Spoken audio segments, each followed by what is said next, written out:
Paulo. Então, no final das contas, a discussão aqui ela vai ficar muito restrita a Grêmio e São Paulo. São dois tricampeões, o São Paulo com mais finais que o Grêmio, né? O Grêmio tem 5 finais, o São Paulo tem 6. Se a gente for para semifinais, os dois têm 10 semifinais, é 10-10, mas o Grêmio chegou em uma quartas de finais a mais que o time do São Paulo. Então, se você for pegar aí, o Grêmio acaba chegando numa fase aguda mais vezes. E aí tem uma questão, que o São Paulo canaliza muito o seu sucesso em um determinado período, né? O São Paulo tem as 6 finais, e aí você vai ver 92, 93, 94, 3 seguidas naquele período específico do time do Tele.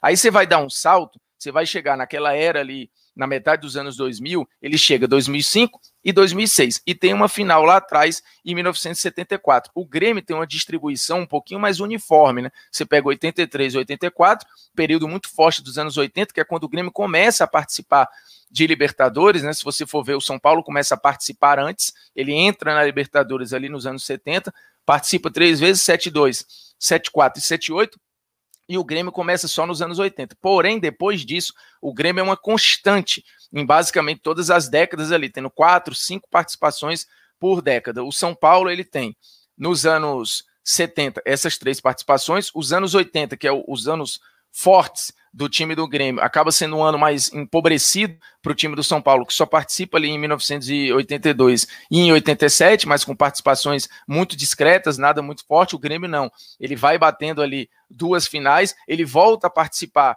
em 95 de uma final, então você já vê que é um outro momento, aí volta a participar em 2007, que é uma outra década, e volta a participar em 2017, nessa década inclusive, batendo os semifinais em sequência. Essa também já é a década com o maior número de participações em sequência do Grêmio. O Grêmio vem 2011, 13, 14, 16, 17, 18, 19 e 20. Então a década inteira praticamente o Grêmio está lá. O São Paulo acaba participando em 2013, 2015, 16, 19 e agora em 2020. E esse é um momento complicado da história do São Paulo, mas que não pode poluir a visão total. O São Paulo é o time com a maior média de público da história da Libertadores e, obviamente, entre os brasileiros, e com o maior percentual de aproveitamento jogando em casa, jogando no Morumbi, quase 80% de aproveitamento. É um aproveitamento, inclusive, bem melhor que o do time do Grêmio, que fica ali também na média de público, vai aparecer um pouquinho depois entre os 10, aí você vai ter tamanho de estádio, a reconstrução agora da arena que diminui de tamanho, o Morumbi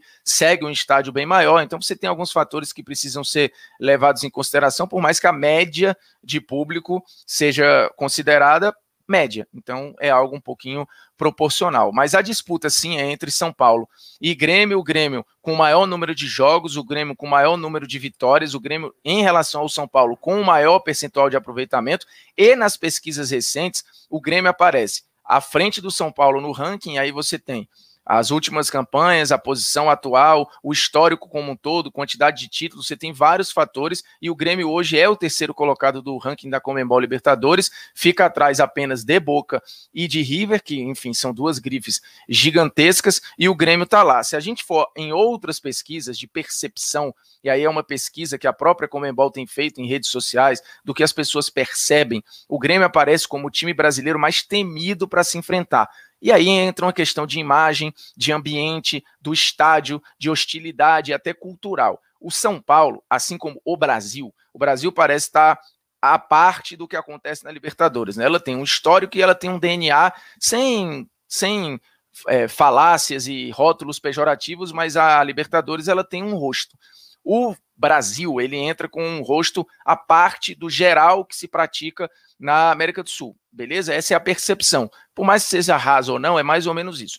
O Grêmio parece estar perfeitamente alinhado historicamente com o que acontece na Libertadores. Por mais que venha do Brasil, culturalmente ele está muito próximo do que acontece em Argentina e Uruguai, que são os 2 países mais tradicionais em Libertadores.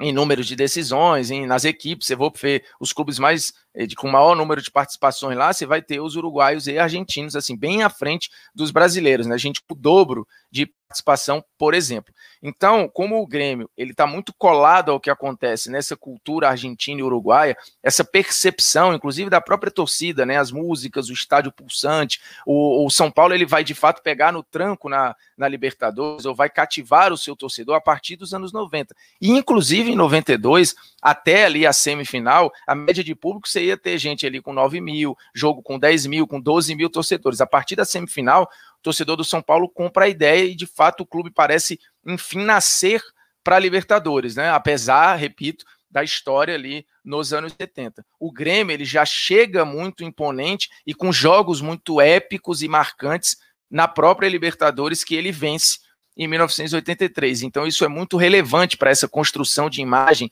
de que o Grêmio é uma equipe mais temida, é um time com mais cara de Libertadores, por mais que a grife São Paulo seja gigantesca. Já fiz polêmicas vazias falando que para mim o São Paulo é o maior clube do Brasil, mas na Libertadores o clube brasileiro ou mais temido ou que tem mais nome é o Grêmio. Me parece quem tem a maior ligação com a competição. Acho que isso que o Renato tem feito recentemente diz muito sobre a relação Grêmio e Libertadores. O Grêmio praticamente olha para o Campeonato Brasileiro como algo menor e menos relevante e foca todas as suas energias na Libertadores da América, porque de fato essa relação ela é muito umbilical e ela é melhor diluída e distribuída ao longo da história do que a relação São Paulo-Libertadores, que, como eu disse aqui, as participações relevantes, importantes e gigantescas, elas são muito canalizadas ali, naqueles anos 90 e naquele período que coincide logo depois com o tricampeonato brasileiro e com o título de 2005. Você tem duas finais ali batendo uma atrás da outra e três finais lá atrás, 92, 93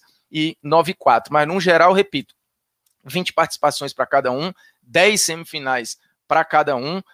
Um tem mais finais que o outro, né? O São Paulo tem 6, o Grêmio tem 5, mas o Grêmio chegou mais vezes ali entre os 8 melhores, né? Quando ele bate quartas de final uma vez a mais. Então, num todo, o Grêmio acaba sendo um time mais constante do que o São Paulo. É um time que tem o maior número de vitórias, que tem o maior número de jogos, tem um maior percentual de aproveitamento, por mais que tenha, por exemplo, menos aproveitamento como mandante ou uma menor média de público. Nisso, o São Paulo é enorme e esse período vai puxar muito por conta do Morumbi gigantesco, elevando muito essa média para cima e colocando o São Paulo na liderança. Mas nos outros quesitos, ou eles vão estar muito próximos, ou o Grêmio vai passar para ser a equipe com mais nome, ou a equipe mais respeitada, ou a equipe mais temida entre os brasileiros na Libertadores da América. But not everybody been working. Everybody know they got brilliance, but not everybody been searching. Everybody rap about money and hoes, but they got